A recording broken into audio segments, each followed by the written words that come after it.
is Andrew Georgitsis. I am the founder and owner of Temecula Wine Country Experiences, and today we're going to show you a video on the e-bike selections we have and a little bit about the safety and what the components are and what the batteries are and how to operate, and just going to give you an idea of how we use the e-bikes when you rent them out. Now, first and foremost, remember that safety is our number one concern. So we want to make sure that you have fun and you are safe. And to do that, we as the company do a lot of cool things. For example, as you can see, we have a large selection of bikes. We have really big bikes. For big guys like myself, I'm 6'5", 240. This bike runs easily up to 400-pound person, no problem. We have medium bikes. The medium bikes, as you can see right over here, these medium bikes are someone from 5'4", 5'3", all the way up to 6'2" can ride this. And then we have smaller bikes, 5'1", something like that, all the way to 6', 6'2". So we have a large selection of bikes for you to enjoy. Now, what does an e-bike mean? Well, that's pretty simple. An e-bike is a regular bike. You can see you have the regular gears, 1 through 6 or 7. You have the regular pedals. So you can actually pedal this as normal with the chain. And in fact, it operates just like a regular bike. Take a look over here. You can go up gears to number 1, which is the easiest gear. So you're going uphill, you can pedal uphill. You can click down, so the faster the bike goes and it's too easy to pedal, then you can give some more gear. But of course, if it gets hard to pedal, you can click up. I suggest you always ride around here in gear number 3. I'll tell you why. Because you do have an electric motor. If you look very carefully in the hub, there's an electric motor on all the bikes. Those are 500 watts of power. What does 500 watts mean? That means you can go 28 miles an hour. That's way too fast. So these bikes in what we call slow, number 1 and number 2, will go at 7 miles an hour. Number 3 and number 4, which are medium, will go about 14 miles an hour. And on high or fast, they go between 22 and 28 miles an hour. It's crazy fast. The batteries over here, you'll see as well, are 14 amp hour batteries. What does that mean? That means it'll give you somewhere between 2 hours to 10 hours. What does that mean? Well, if you don't pedal at all and you go really fast, you'll get 2 hours. That's 28 miles an hour times 2 hours. You'll go 56 miles, folks. So we don't want to do that. Most of the wineries around here are 5 minutes away, right? The furthest you're gonna go is these 10-mile loops. So we got plenty of battery. Because if you pedal and you ride slow, which is what we recommend, riding on number 1 and pedaling, you're gonna get 10 hours of battery. 10 hours. Again, you get the same 70-mile range, 100-mile range, but you get to enjoy wine country, and it's not dangerous. So safety is our number 1 concern. Now, remember, I said there's a motor that you can pedal. There you see the motor right there. Well, the way you activate the motor is in 2 ways. The first way is you can just rotate this little section right here. You just rotate that. It's not this piece, but this piece. It's on the inner handle. Notice at the same time, there's the back brake. So you will automatically be able to release the throttle with the back brake. On the other side is the front brake. We hardly ever use the front brake while riding because you will slide and slip. We almost exclusively use the back brake and the throttle. Remember I told you there's 2 ways to initiate it? The second way is to simply start pedaling. If you start pedaling, the assist will kick on and it'll start assisting you. We don't like when we're starting and stopping. We don't like to pedal to start and stop. Okay, because the assist will just kick in. What you want to do is you want to start with the front brake a little bit down and you start slowly opening the throttle and the bike will take off. Once the bike is moving, you can then start pedaling. Once you're pedaling, you can release the throttle and you will stay moving because the pedal assist will keep assisting you. It takes about 5 seconds to learn, so don't worry about it. It's really, really simple. Okay, so let's go ahead and take a look at how we put this battery in. All right, number 1, we're going to issue you a battery.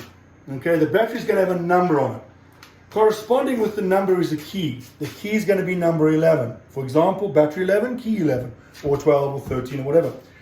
We will do the setup for you, but this is also important to know when you get and you stop to go in and get, you know, a bottle of water or something like that, then of course, you know, you're going to want to lock the bike. So I'm going to show you everything. This battery will slide right down into the slot right here. There's a slot. It'll slide right down. Now, once it's in place, this is what I want you to pay attention to. Come on around here and take a look where my finger is. When you turn this key, this little bronze thing comes out. You see how the bronze thing is coming out there? It's not all the way out, okay? You have to get it all the way out. Now, as you can see, that's all the way out. Now, this battery is locked in place, okay? You can also notice that if you turn the bike off, to the off position, you can't go any further. This doesn't move, and you can remove the key. Turn the bike on, turn the key. Turn the bike off, remove the key. If you need to remove the battery, which you won't have to do, but if you do need to, you've got to push and turn, and you'll notice that little bronze thing disappears. That's the lock the battery in place feature. You don't have to worry about that, but if you go too far, just turn it back out, and there you go. Now you're actually on, okay? You can also check the battery status by hitting the button, and you should be able to see the green lights giving you status. Okay? So that's how you put the batteries in place. Now, let's talk about all the different sizing and adjustments. Okay? This is the seat, as you can see. The seat goes into the seat post and slides up and down. Generally, you want the seat set so that you can have both feet firmly on the ground like that. You don't want, you're not riding a race, or it's not a race bike or one of those fancy triathlon bikes where you want to extend your legs to the fullest and all that kind of stuff.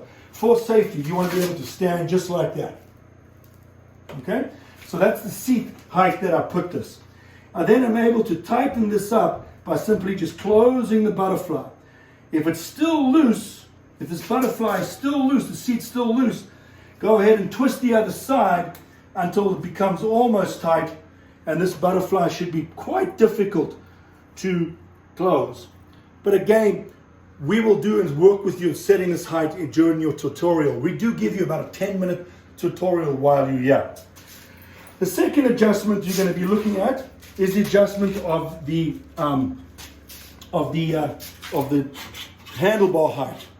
So wherever's comfortable for you. So if you're sitting like this, you want it up, you want it down, I wouldn't recommend hunching. So I'd recommend, somewhere in about there for me is comfortable. Just keeping your arms nice and comfortable. And again, same butterfly idea. You close it. If it's still loose, you can open it.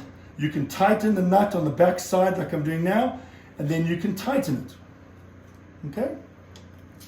The third adjustment you have is you have the ability to rotate the handlebars as you need them. So whatever's comfortable, I like my brakes at about 45 degrees. So now I can tighten them. Last but not least, you can move your computer screen to wherever you want and your rear view mirror as you want. Okay? All right. Let's get a little bit of a close-up and start taking a look. I'm going to put the battery into our smaller model here, and I'm going to show you how that model works. Okay, so again, you remove the saddle. Again, the battery is going to slide down and in. Again, we're going to double check that this is all the way down and in and locked.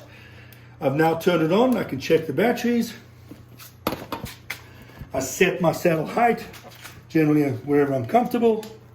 As you can see, I go ahead and I set my height of my bars where I like it, and I rotate the bar to my 45 degrees like I like it. Okay?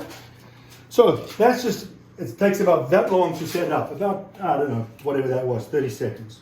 Now, let's talk about the different components up here. As I've explained to you, and I'll explain to you one more time. If this does not rotate, but be careful, because if you accidentally rotate this, the bike will take off on you. I haven't turned it on yet. So be careful. Okay? This here is your throttle. Remember, you also have the pedal assist. So if this pedal moves like that, the bike will take off. So be careful. If ever there's an emergency, you just simply hit the center button here. Come take a closer look with your finger until all electronics are turned off. this center button. So you're going to do the same to turn it on. You're going to hold the center on for 3 seconds. It'll flash on you. It's now on, right? So the bike takes off. You just push that, and it'll turn everything off. 1, 2, 3, and everything will turn off. So if you're scared something's wrong, you can emergency stop this bike by simply holding that center down for 3 seconds. Turn it on. You hold the center down for 3 seconds. There it goes. Okay. Let's take a look here. Now you can see over here how you're in low gear. To go to medium, to go to high. Come down, medium, low. Okay? Low, 7 miles an hour, 7 to 8 miles an hour. Medium, 12 miles an hour. High, 20 miles an hour. Don't go high. You go way too fast. Okay, let's say it's in low. Now, once again, let me show you something. If you accidentally hit this, the bike will take off. So don't accidentally hit that. Right? You want to keep your hands there or there. Now, when I want to go take off, so I'm sitting at a stop sign or something like that. Right? Number one, I recommend we keep the gear in 1, 2, or 3. Your choice. Generally, 2 is good. Like I said, to start to go, you're going to slowly twist and then start pedaling. So you kind of do it simultaneously, right? You're going to twist and pedal. Once you're pedaling, you don't need to twist anymore. The twist is only to initiate. Of course, you've always got the front brake. See how I've got the front brake there? But be careful, because the front brake will slide in sand. So really, don't really use your front brake. Use the back brake. That's why the back brake and the throttle are on the same side. So I always test myself the back brakes before I take the bike and the front brakes before I take the bike. So I know for sure that I can stop this bike. Okay, you do have another piece of safety equipment. Little hooter, that's the green thing, little honker, horn I guess you call it. Okay? So, again, those are the different components up here. Okay?